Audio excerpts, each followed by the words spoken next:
एक राजा कसा असावा, प्रशासक कसे असावेत उदाहरण देत स्वर्गीय वसंतदादा पाटील यांची पालकमंत्री चंद्रकांत पाटील यांनी काढली आठवण। सांगली जिल्हा परिषद येथे पालकमंत्री यांनी स्वर्गीय माजी मुख्यमंत्री वसंतदादा पाटील यांची एका राजाप्रमाणे आठवण केली आहे।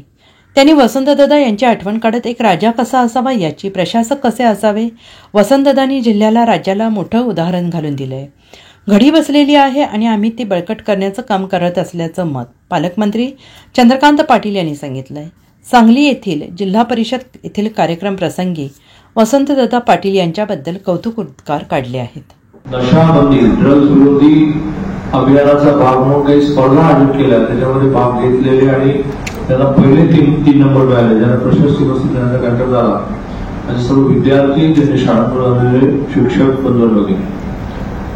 या जिल्ह्यामध्ये वर्षानुवर्षाची स्वर्गीय वसंतदादांची परंपरा आहे की एक राजा कसा असावा की ज्याने आपलं प्रशासन कसं चालवावं याचं दादांनी सांगली जिल्हा आणि राज्य म्हणून मोठं उदाहरण घालून दिलं। आणि त्यामुळे एक घडी आपली उत्तम बसलेली आहे, ती अधिकाधिक बळकट करायची असते, कारण आम्ही येऊन काही नवीन करत नाही, जे आहे ते अधिक बळकट कसं होईल याचा प्रयत्न करत असतो। आणि त्याप्रमाणे वेगवेगळ्या ज्या रचना स्वातंत्र्यानंतर लागल्या, ज्या आपल्या संविधानात सांगितलेल्या आहेत, ती जिल्हा परिषद ही मोठी रचना असते, जी जिल्हा परिषद पुढे पंचायत समिती व ग्रामपंचायत असं ते त्रिस्तरीय आहे। आणि त्यामुळे जिल्हा परिषदेने जिल्हा स्तरावर वेगवेगळ्या क्षेत्रामध्ये काही निधी खर्च करायचा, रस्ते, आरोग्य, मग प्राथमिक शिक्षण, शेती अशा सगळ्या विषयात खर्च करायचा, ती योजना राबवायची।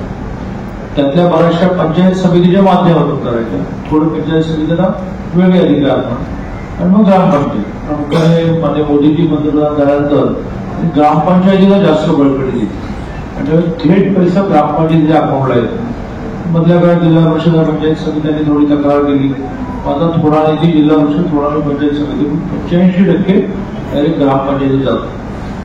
Bureau report SBN Marathi, Sangli.